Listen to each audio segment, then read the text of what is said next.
اچھا، کبھی یہ خیال آیا ہے کہ ایک ہی جگہ، بالکل ایک جیسی جگہ، اس کی قیمت، اس کی قدر کیسے بدل سکتی ہے؟ مطلب بات صرف اینٹ اور گارے کی نہیں ہوتی ہے نا؟ اصل کہانی تو یہ ہے کہ اس جگہ کے اندر کیا ہے۔ تو آئیے آج ایک کمرے کی کہانی کے ذریعے یہ سمجھنے کی کوشش کرتے ہیں کہ کسی بھی جگہ کی اصل حقیقی قدر کیا ہوتی۔ تو یہ دیکھیے، یہاں ایک ہی کمرہ ہے، لیکن اس کی 3 مختلف شکلیں نظر آ رہی ہیں، اور ہر شکل، ہر حالت اپنی ایک بالکل الگ کہانی سنا رہی ہے۔ چلیں پھر شروع کرتے ہیں یہ دلچسپ سفر اور دیکھتے ہیں کہ یہ کمرہ ہمیں کیا سکھاتا ہے۔ تو سب سے پہلے بات کرتے ہیں اس کمرے کی پہلی حالت کی۔ یہاں کیا ہو رہا ہے؟ اسے جانوروں کو رکھنے کے لیے استعمال کیا جا رہا ہے۔ یہ سمجھ لیں کہ یہ جبلت کی بالکل بنیادی ضرورتوں کی ایک علامت ہے۔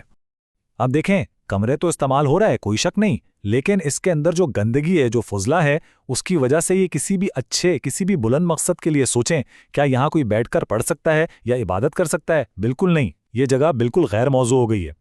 اور یہی تو اصل نقطہ ہے۔ دیکھیں، ڈھانچہ کتنا ہی مضبوط کیوں نہ ہو، دیوالیں کتنی ہی پکی کیوں نہ ہو، اس کا استعمال اس کی قدر کو بالکل صفر پر لے آیا ہے۔ تو اس سے ہمیں کیا پتہ چلتا ہے؟ یہی کہ صرف چیزوں کا ہونا کافی نہیں ہوتا، ان کا صحیح استعمال وہ سب سے زیادہ ضروری ہے۔ اچھا جی، تو اب ذرا تصور کریں، اسی کمرے کو بالکل بدل دیا گیا ہے، صاف ستھرا کر کے اسے ایک بالکل نئی شناخت، ایک نئی پہچان دی گئی ہے۔ دیکھتے ہیں کہ اب کیا ہوتا ہے۔ واہ، اب جانوروں کی جگہ کس نے لے لی؟ کتابوں نے۔ وہی کمرہ ہے جو پہلے گندگی سے بھرا تھا، اب علم کا، دانش کا اور سوچ بچار کا ایک مرکز بن گیا ہے، ایک ایسی جگہ جہاں ذہن روشن ہوتے ہیں۔ تو ظاہر ہے اس کمرے کی قدر کہاں سے کہاں پہنچ گئی، 0 سے سیدھا 100 پر۔ لیکن کیا یہ اس کی آخری منزل ہے؟ کیا یہی اس کی حتمی قدر ہے؟ سوچنے کی بات یہ ہے کہ نہیں، کیونکہ علم بھی اپنی تمام تر اہمیت کے باوجود کبھی کبھی محدود اور عارضی ثابت ہو سکتا ہے۔ چلیں اب ہم اس کمرے کی آخری اور شاید سب سے اہم تبدیلی کی طرف بڑھتے ہیں۔ اب ہم دیکھیں گے کہ یہ کمرہ ایک ایسی قدر تک کیسے پہنچتا ہے جسے پیسوں میں یا کسی بھی پیمانے میں ناپا ہی نہیں جا سکتا۔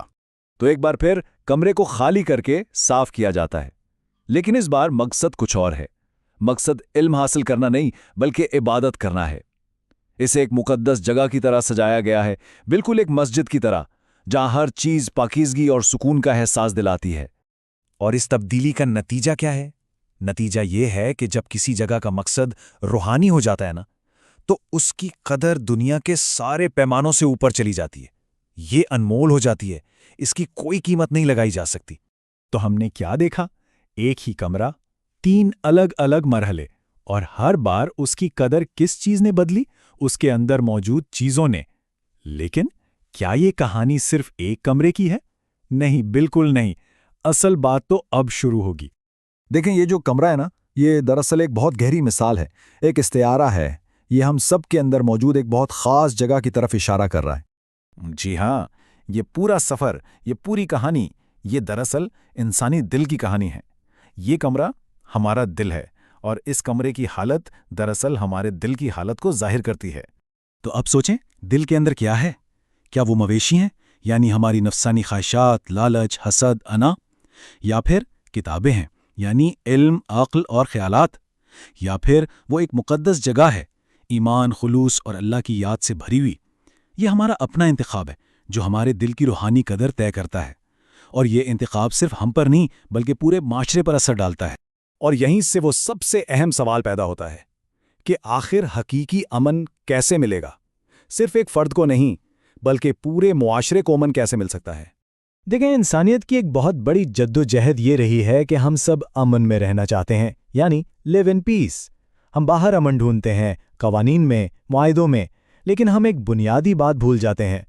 حقیقی امن باہر سے نہیں، اندر سے آتا ہے۔ یہ اندرونی امن کے ساتھ جینے، یعنی لیو ود ان پیس سے شروع ہوتا ہے۔ اور یہ امن کہاں پیدا ہوتا ہے؟ دل کے اندر۔